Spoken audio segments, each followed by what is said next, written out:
I purify water too.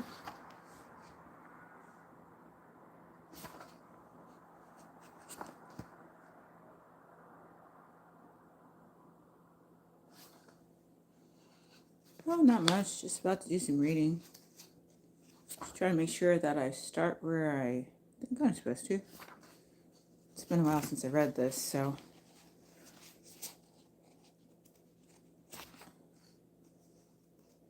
Get a little refresher in.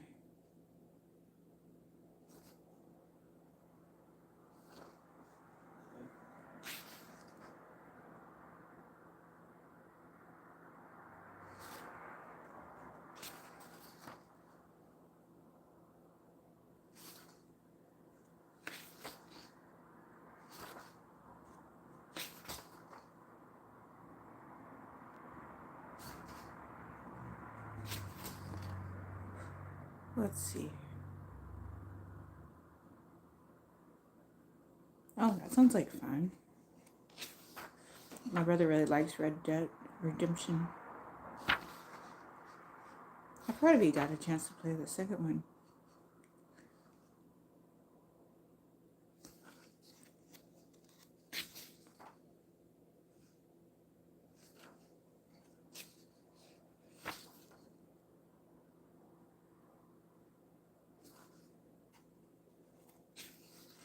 SJBFM. That's a way to enter a chat.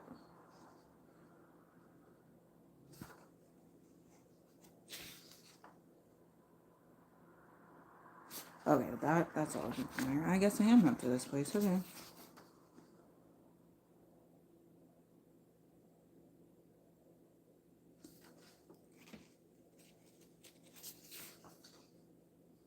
Okay, great then. Okay, so that's fine. All right, C++ All-In-One For Dummies. We're on book. Which book is this? 4? I think we got all the way to 4. Yeah, it's been a minute. Hold on, let me check the contents.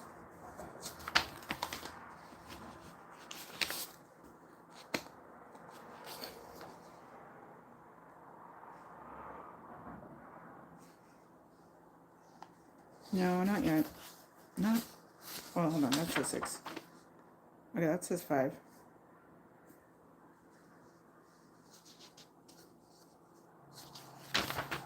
Okay, we are definitely on book 4. Book 4, chapter 3. The chapter is constructors, destructors, and exceptions. And the section we're in is, let's see. You may be, that's possible that you're doing that. And you're having a state of projection. All I'm doing is reading. But I just wanted to make sure I was in the right place. It does appear that I'm in the right place. That's good. Okay, here we go. Adding a default constructor. A default constructor is a constructor that takes no parameters. You can have a default constructor in a class in either of two ways. By coding it or by letting the compiler implicitly build one for you. By implicitly build one for you, we mean that you don't actually have a constructor in your code, but the compiler gives you one when it compiles the code for you. You've probably seen a default constructor before. This class has no constructor, so the compiler generates an implicit one for you. It works like this. Okay, I have to show things with this book. The other one too, but not exactly. Okay. Class simple public int x comma y semicolon void right, that's the function, C out x and the quotes y inline. Of course, the preceding class doesn't do much. It's the same as this. Class simple public int xy void right C out x double quotes, 2 of them with a space in between, y inline. simple.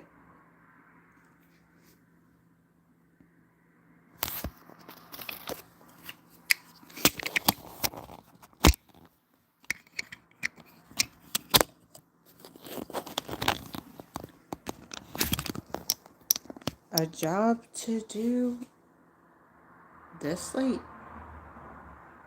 You're silly. What kind of job do you have where you think that it's perfectly a wonderful thing to be doing this late in the evening? It's a very bad job. You should get a better job that has better hours. Recognizing that the default constructor is there, however, is important. And you need to realize when the compiler doesn't create a constructor automatically because you may run into some problems.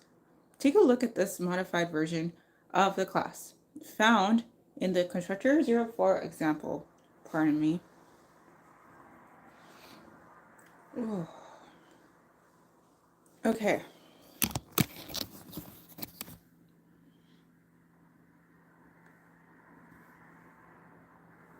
Class simple, public, int xy, void right, CLX underscore y, inline, simple, int start x equals start x. So again,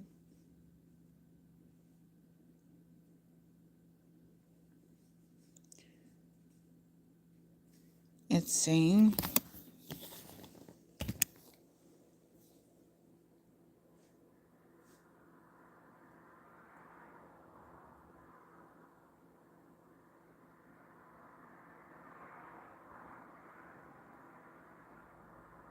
okay. We included in this code our own constructor that takes a parameter. After we do this, the class no longer gets an implicit default constructor. If we have a line later like this,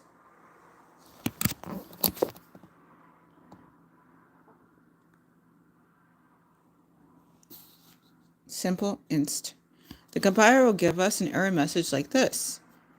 Int function, int main, error, no matching function for call to simple, simple function.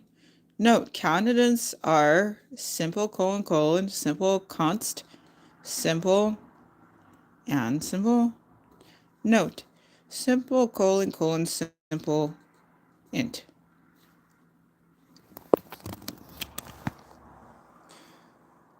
Yet, if we take out the constructor we added so it goes back to an earlier example, this error goes away. Therefore, if you provide no constructors, the compiler gives you an implicit default constructor. Tip: if you're using the code blocks compiler, you obtain some helpful additional information. In this case, you see 2 note lines that tell you about the available constructor candidates. You can use this information as part of your troubleshooting efforts. Now, here's where you could run into trouble. Suppose you build a class and provide no constructors for it. You give the class to other people to use. They're using it in their code, all happy, making use of the default constructor.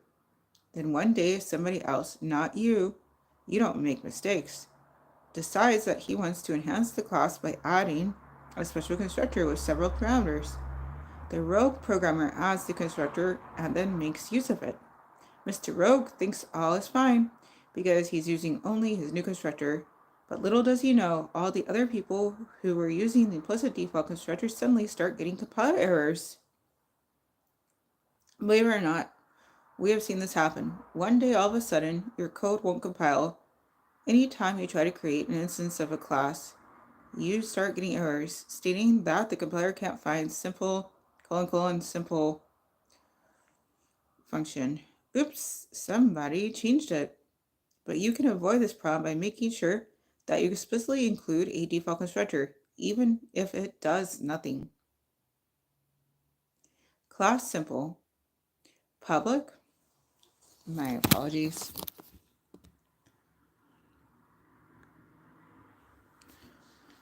Class simple, public, int xy, void right, C out x, double colon, space double colon, y in line simple.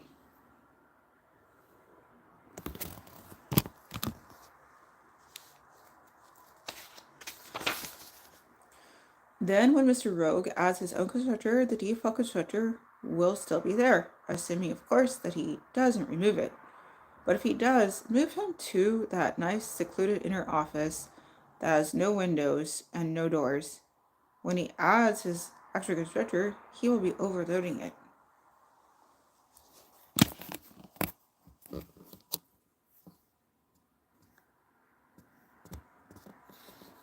Class simple, public, int xy, void right, C out x, double quotes, space double quotes, y in line simple, simple int start x equals start x.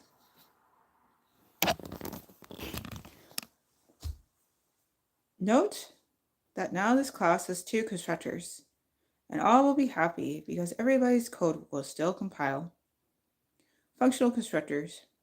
Every once in a while, this is just water.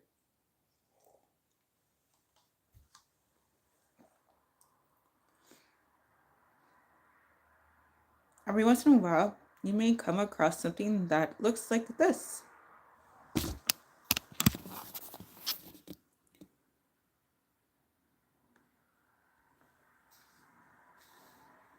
Simple inst equals simple 5. What is that? It looks like a function call. Or it looks like the way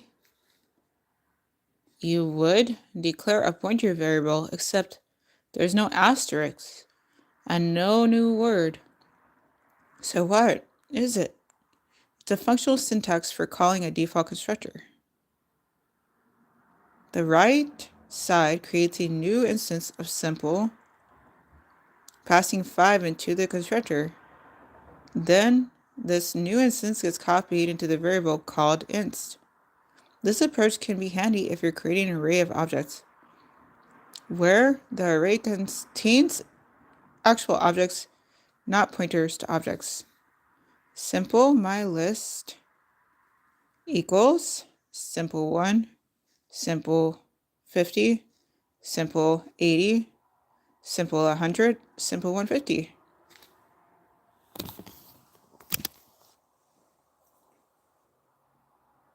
The approach seems a little strange because the variable mylist is not a pointer, yet you're setting it equal to something on the right.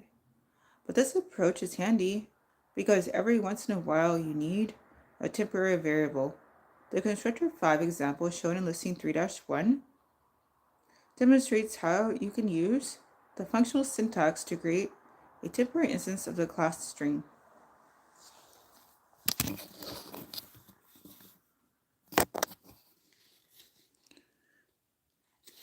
Listing 3-1, creating temporary instances with functional constructors. Hashtag include IOStream, hashtag include string, using namespace standard, void, write, me, string, C out, here I am, straight in line. It's main, write me, string, Sam, in double quotes, a pair, return 0. When you compile and run this, you see this output. Here I am, Sam. In main, we created a temporary instance of the string class. Remember, string is a class. But as it turns out, an even shorter version of this is available. If we had called write me, we could have just done this. Write me, Sam. This code works out well because you don't even feel like you're working with a class called string. The parameter just seems like a basic type, and you're passing a character array, Sam. However, the parameter is an instance of a class. Here's how the code works. Suppose you have a class like the one found in the constructor 06 example and a function to go with it. Class my number public int first, my number int the first, first the first, colon, the first. Void right number, my number num, C out, num.first, inline. Right number is not a member of my number. You can do any of the following calls to right number. My number prime equals 17. Right number prime. Right number, my number 23. Right number 29.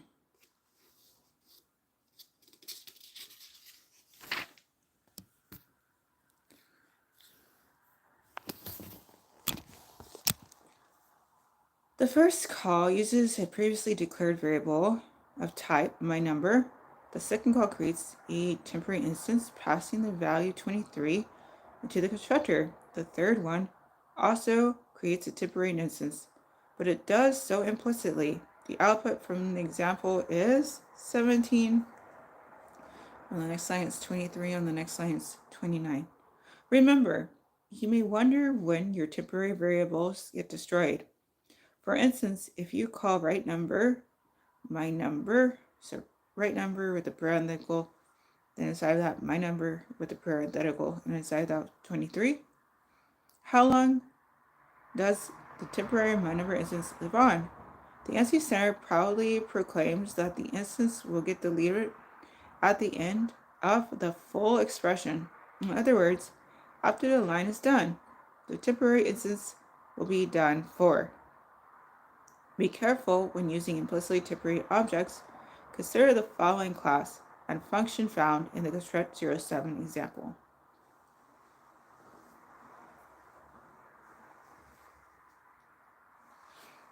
Okay.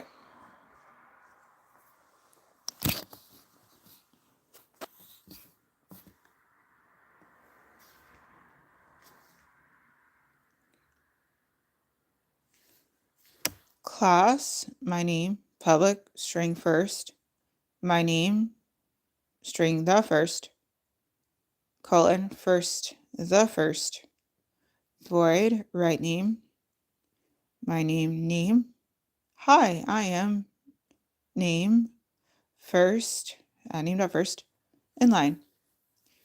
Seems straightforward. The my name constructor takes a string, so it seems like we should be able to do this when we call the right name function. Right name, George. Except we can't. The compiler gives us an error message. In function int main, error could not convert const char star George from const char star to my name. Here's the problem. The compiler got short-sighted. The compiler considers the type of the string a const char star, that is a pointer to a const character, or really a constant character array. Although we don't have any constructors that take a const char star parameter, we do have one that takes a string, and it has a constructor that takes a const char star parameter. Unfortunately, the compiler doesn't fall for that, and it complains. So we have to adjust our function call just a tad, like so.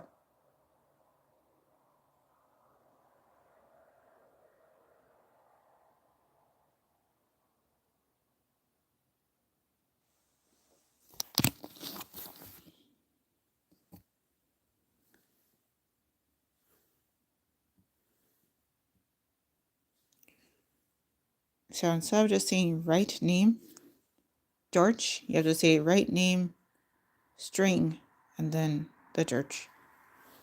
All the other things are the same.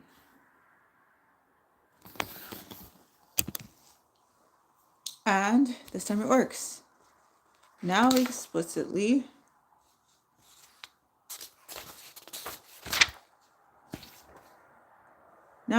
create a temporary string instance, and by using that, we implicitly create a temporary instance of our own class, my name.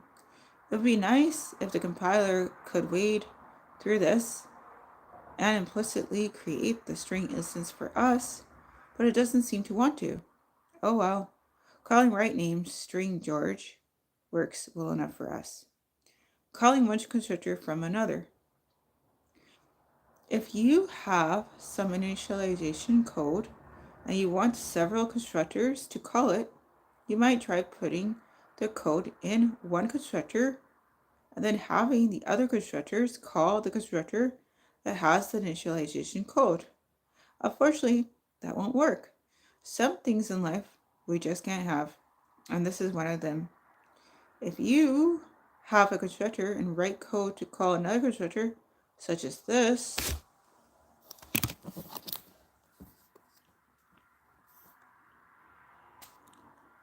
call one, call one, int ax, y equals 20, call one, where call one is your class, then this will compile but won't behave the way you may expect. The line call one is not calling a constructor for the same instance. The compiler treats this line as a functional constructor. Thus, the line creates a separate temporary instance, and then at the end of the line call one, the application deletes the instance. You can see this behavior with the following class.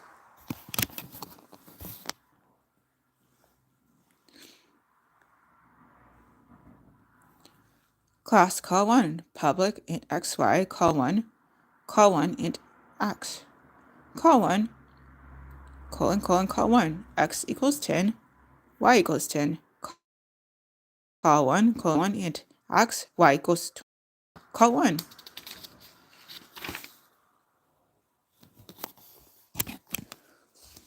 When you create an instance by using the second constructor like this, the value of the y member of the instance will be 20,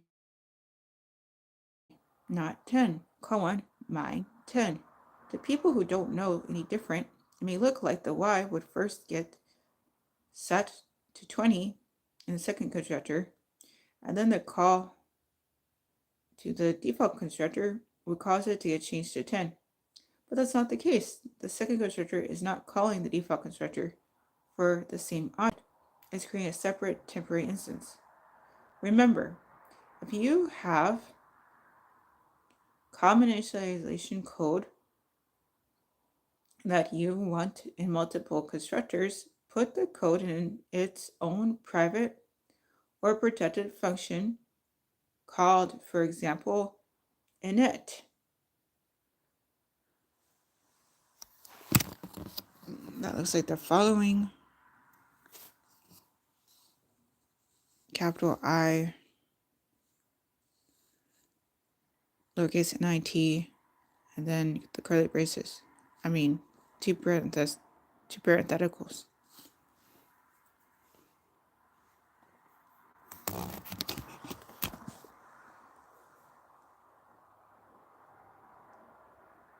And have each constructor call the init function.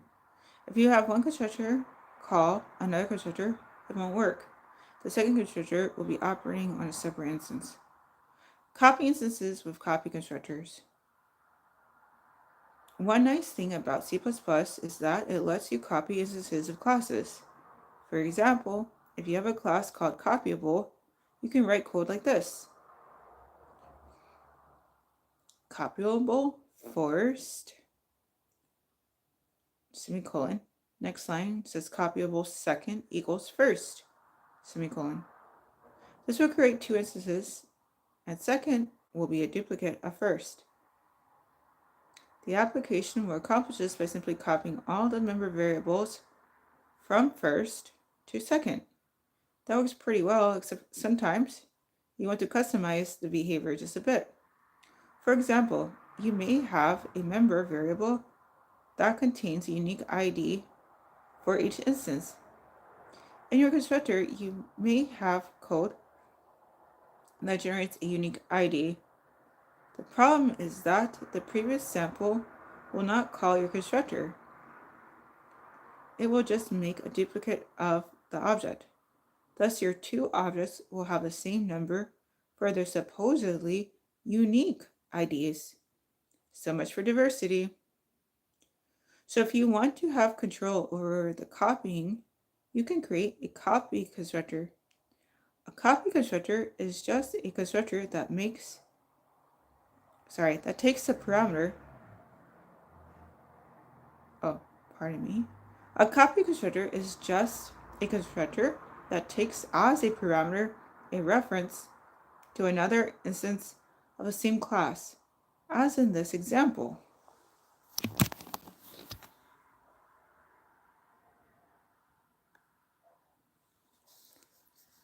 Copyable, const, copyable, ampersand, source.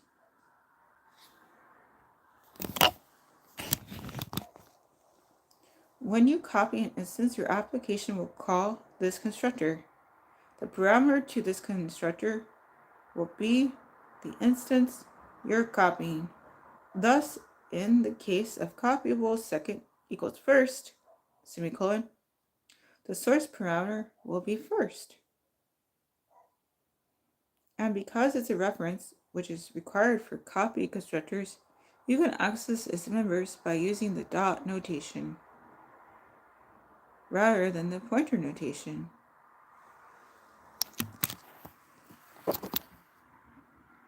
Hi, Purified Water 2.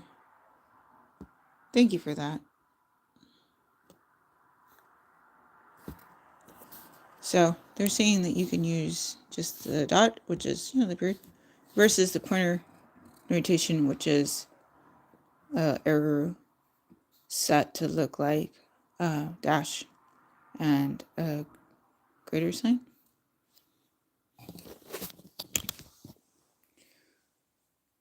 The constructor 08 example shown in listing 3-2 is a complete application that demonstrates copy constructors. Sounds good. I'm going to drink one more water.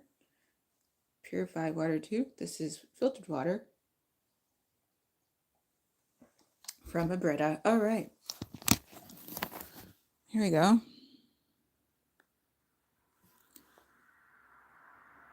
Hashtag include IOStream using namespace standard class copyable protected : static int next available ID int unique ID public int some number int get ID return unique ID copyable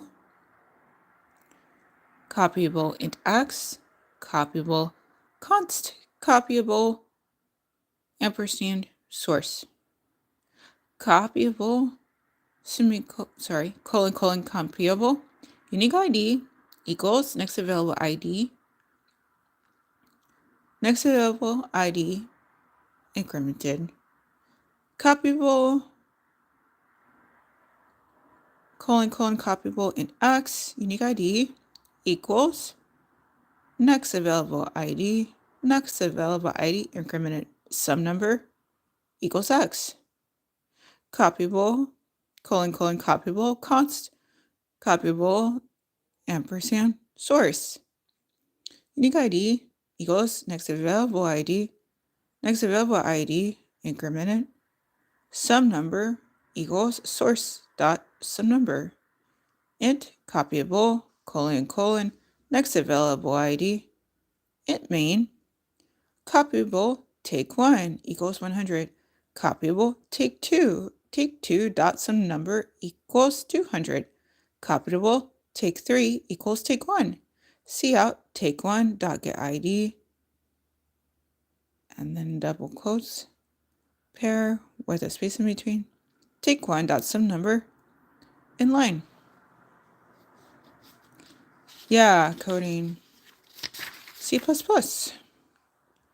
This here is C++ All-In For Dummies.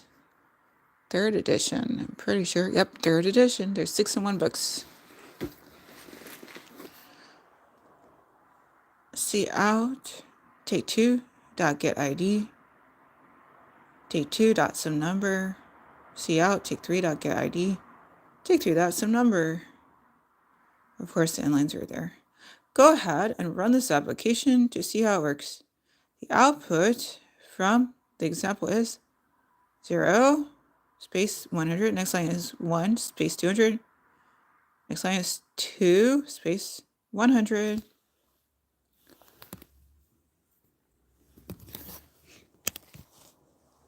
Okay.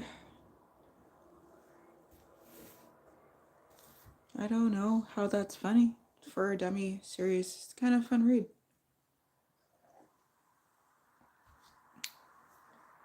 One of the things I've been doing since May, since I graduated from computer science grad school, is take a little time to fully appreciate some C++ because I was using C++ quite a lot for at least a couple of my classes. But when you're right in the thick of things, you don't really have time to try to learn how and why. You just kind of have to get the thing done.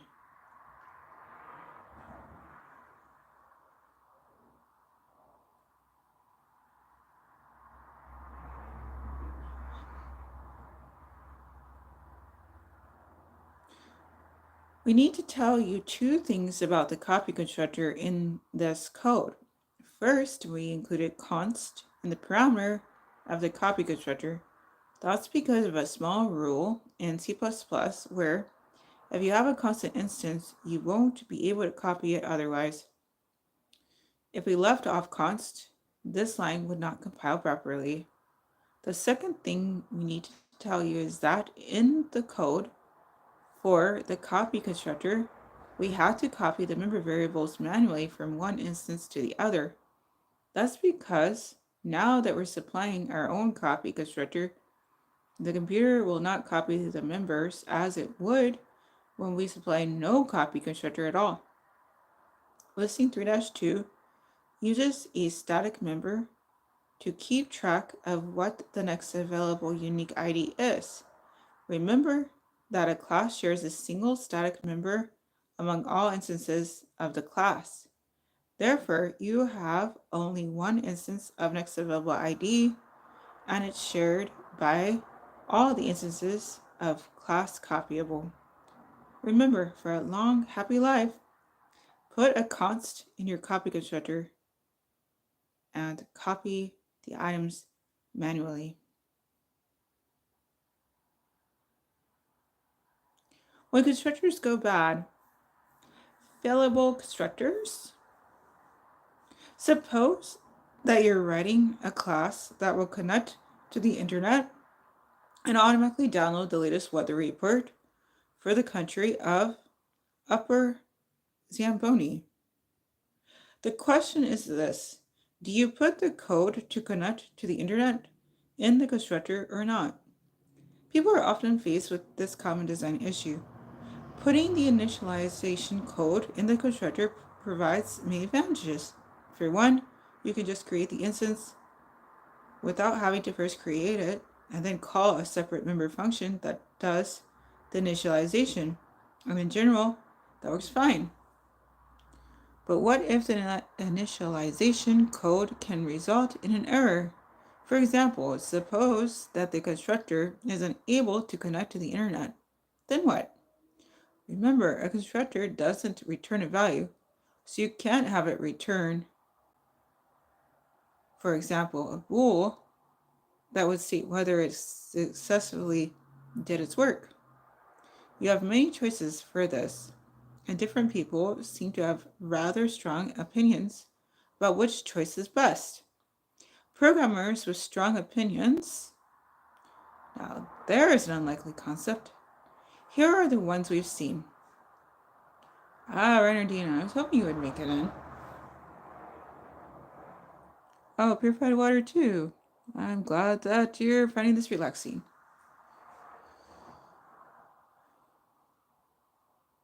Just don't do it.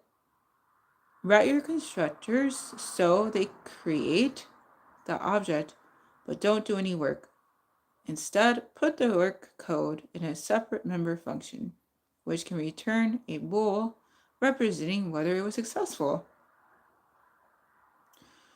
Let the constructor do the work. If the work fails, such as it can't connect to the internet, have the constructor save an error code in a member variable. When you create an instance, you can check the member variable to see whether it works. Let the constructor do some more of the work. If the work fails, throw an exception in your code. Then you would wrap the creation of the instance with a try block and include an exception handler. See programming the exceptions to the rule later in this chapter for more information on try blocks and exception handlers. Warning: we don't like this choice. If other people are using the class that we wrote, we don't want them to have to go through the motions of wrapping it in a try block and an exception handler. But other than being a nice guy, there's a practical reason for avoiding this choice. If we have teammates who are beginners at programming, they may just skip that part. Oh shoot, it'll never fail, might be their attitude. And when it does fail on a customer's computer, if it can, then it will. Mr. Murphy, the customer will be very unhappy that his or her application couldn't connect to the internet and crashed. Oh, interview book? I'm waiting.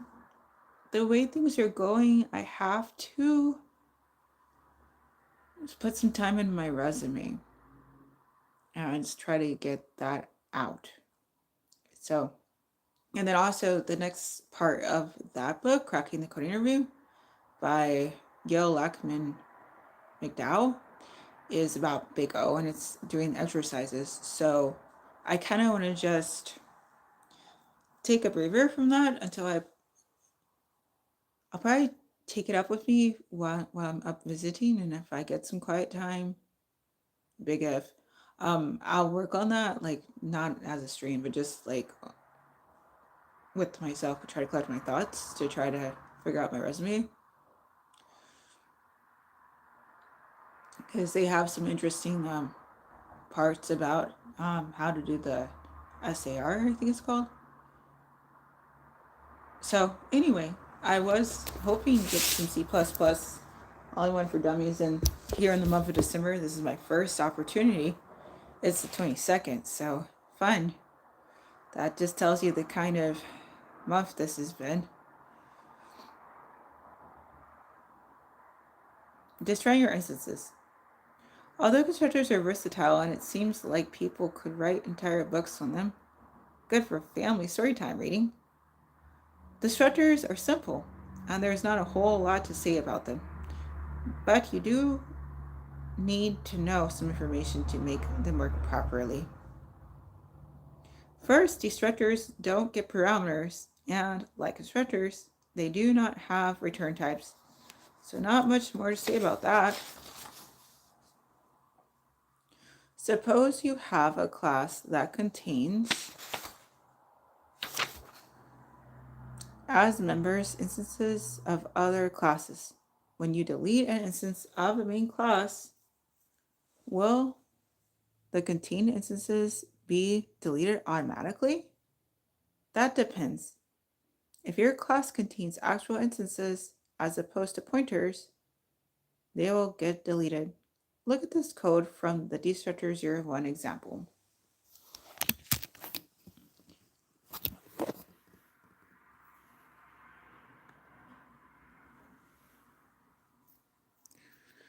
Class little inst public int my number tilde little inst cout my number inline class container public little inst first.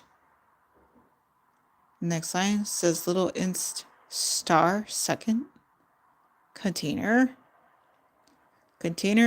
colon container first dot my number equals 1, second equals new little inst second pointer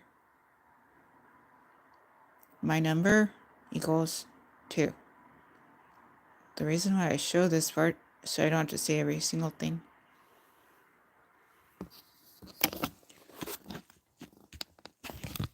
There are semicolons, etc. Okay, we have two classes, little inst and container.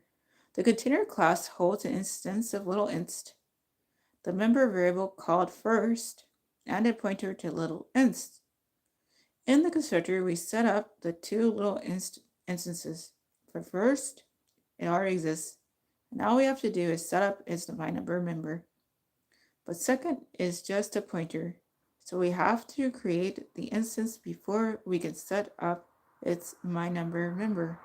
Thus we have two instances, one a pointer and one a regular instance. Now suppose you use these classes like so.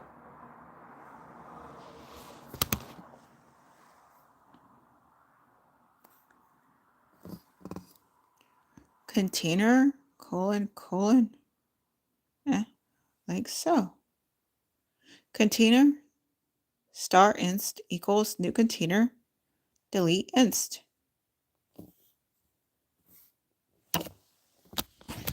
We gave container no destructor, so will its members first and second get destroyed? Here's what we see after the two lines run.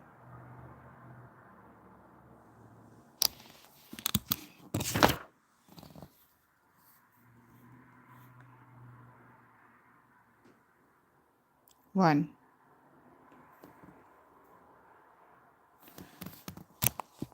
That's the output from the little inst destructor.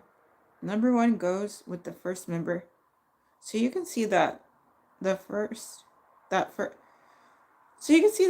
was deleted, but second wasn't. Remember, here's the rule. When you delete an instance of a class, the members that are direct, that is, not pointers, are deleted as well.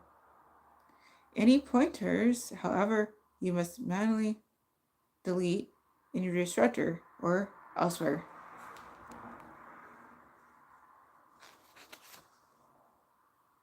Sometimes you may want an object to hold an instance of another class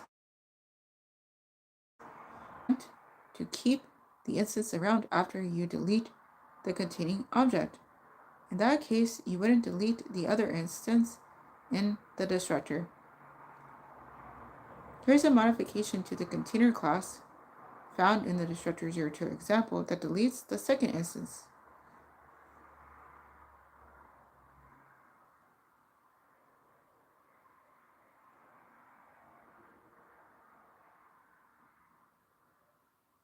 Okay. That's some interesting emojis going on there. Purified water too.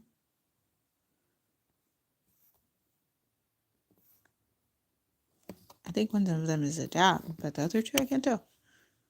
Class container public little inst first, little inst star second, container tilde container delete second. Then when you run these two lines again, container star inst equals new container delete inst, you see this output, which deletes both instances to 1.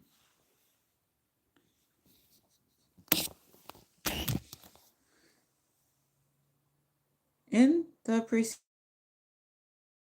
output, it deleted the second instance first. The reason is that the application calls the destructor before it destroys the direct members. In this case, when we delete our container instance, the destructor before deleting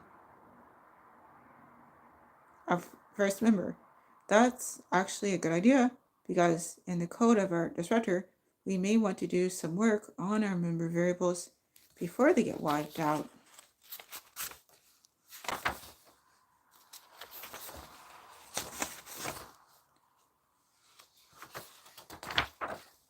Okay, there's still quite a few things going on, so that's going to be a good place to put a pause in on that chapter, maybe for 2024. We'll see. I don't like to take library books up with me when I go visiting. I don't want to have to worry about losing them, so I'd rather it just stay on my bookshelf over here. Yeah, maybe there'll be some more time after I get back. That's true. I'm almost going to be away for a bit. Not at all what I had in mind, but it's probably for the best to keep it a short trip. All right. Well, that's it for some reading time tonight. Oh, big day for streaming. First, I got some hair and makeup time in, then I got a little bit of dancing time, and now a little reading time. That's great. All right. 10 minutes. We can start winding down the stream, and then it's pretty much bedtime for me. Had a nice time hanging out with my boyfriend for a bit. Enjoyed something for dinner. Got a little reading in. Okay, 10 minutes started. Getting as little water as possible. Usually I'd be trying to drink that big cup of water, but it's too late in the day for that. I don't need to be up running to the restroom a lot. I'm trying to get some sleep in. The goal is to get to driving no later than 11 in the morning. So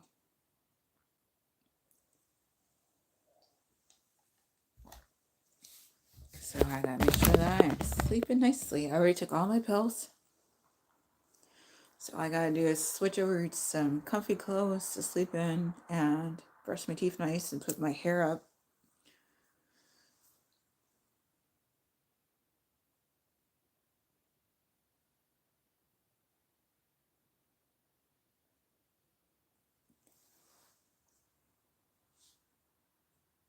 Oh, it just kind of depends. Best case, it'll be like under 3 hours. Worst case, it could be like double that. So hopefully it's not worst case. The goal is to get there before the sun goes down.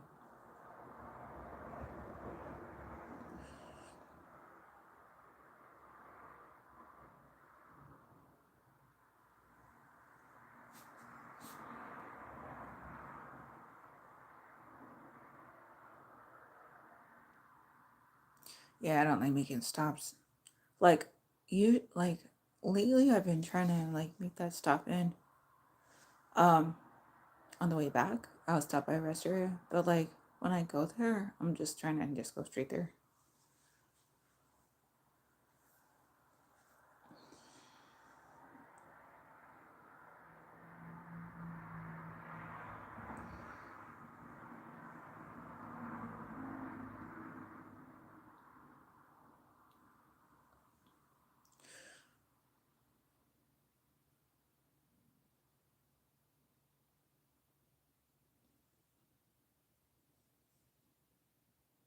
I hope going around VR is doing better.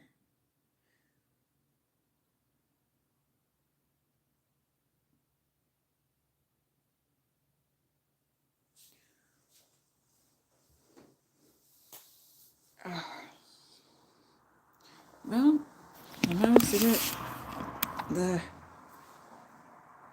TikTok video done and the Instagram video done and YouTube short all done before I hopped onto the Sunday dance break live that I did before I went out to go see my boyfriend. So that's good.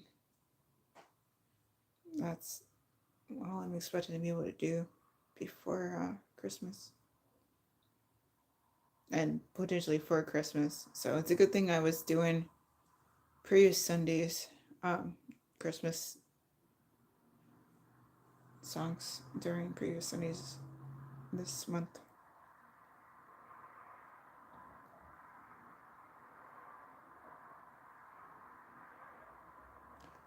Bernardina, why did you put a cactus?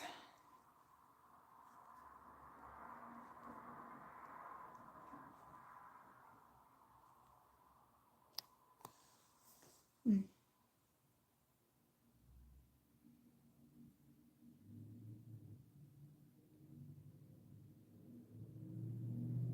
Oh, okay.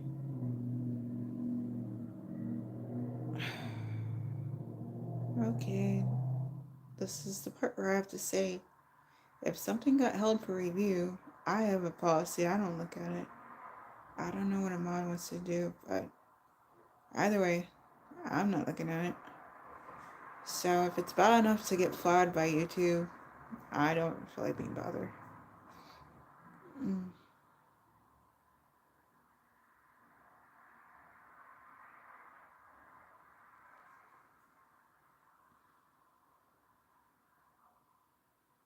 I was just trying to see if I missed something, if there was something that was um, cactus related that I missed. But if you're just randomly doing cactuses, that's fine. Or cacti, I should say. Okay. Well, if it got held, it's going to stay that way. So, probably for the best.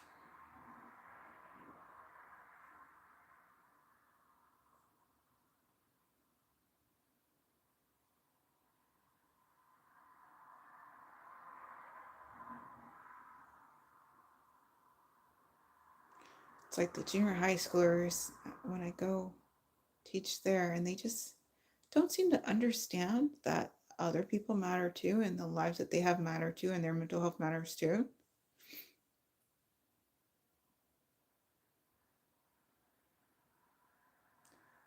I wouldn't know what you're referring to because I don't know what your earlier message said. Again, I don't check those.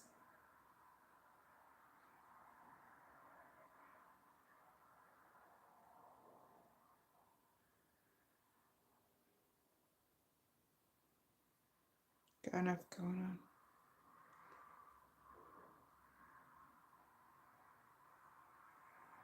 on. Ugh. 2024 has been a hot mess. I'm looking forward to being over soon. That'll be great times. Hopefully 2021, 2025 is like so much better.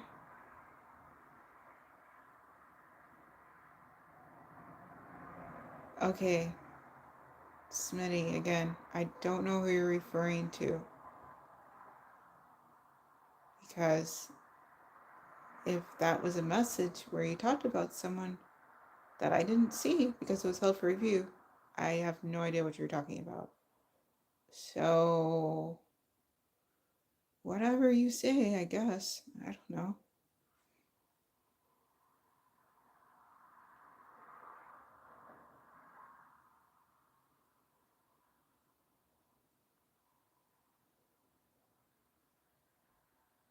Oh, and yeah, you're not making me feel more interested in trying to see what the message is about. Actually, it's the opposite effect. Way less interested.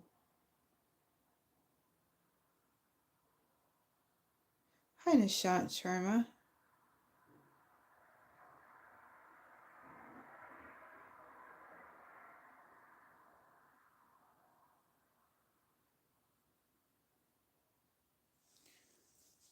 Oh, how much more time is there? There's just over 2 minutes left of the stream. I'm going to call it a night. I'm going to get some sleep. Nishant Sharma, I'm so sorry, but my brain is really giving me trouble lately. Too much stress and not enough sleep. Food has been a little rough. Please remind me.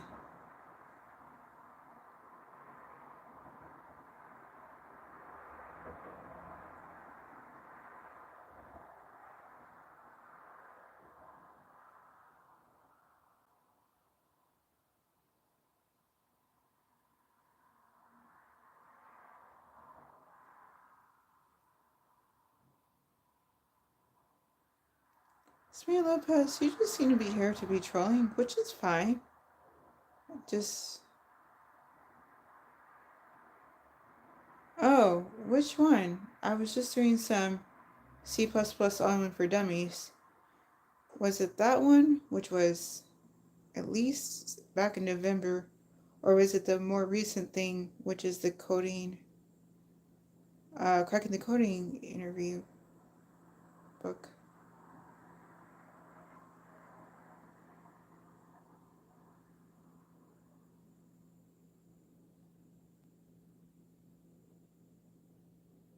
Oh, yeah. Well, that's great. Oh, it's fun that you've popped into another of my coding focused lives. That's cool. Unfortunately, I'm already done reading for today, but I was reading from C++ On for Dummies, the third edition.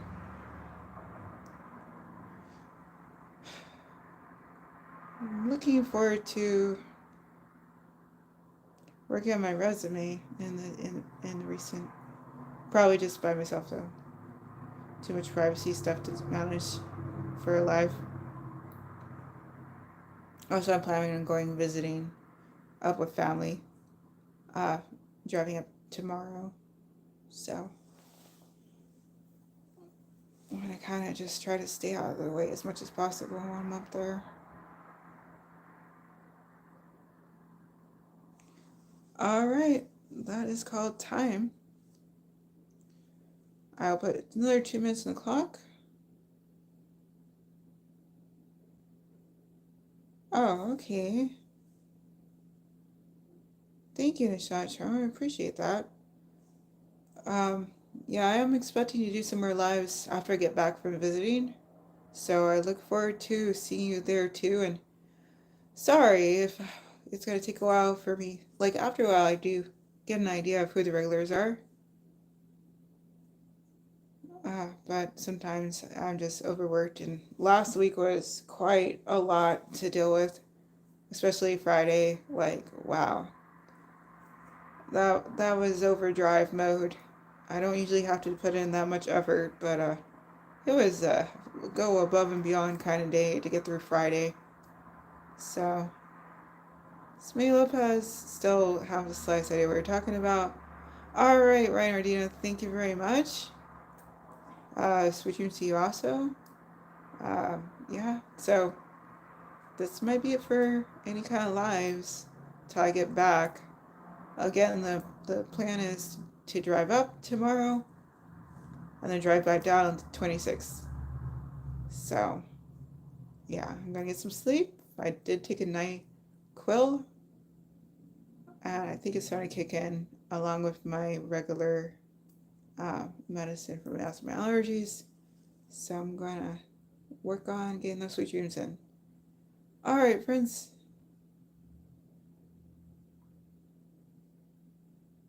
I'm gonna call it here, and I look forward to catch you guys in future lives. It's funny. Um, I'm just beyond perplexed. That's just a thing that happens, though. That's not anything in my life. All right, then. Um, Thank you, Ryan Ardina. Thank you, Nishant Sharma.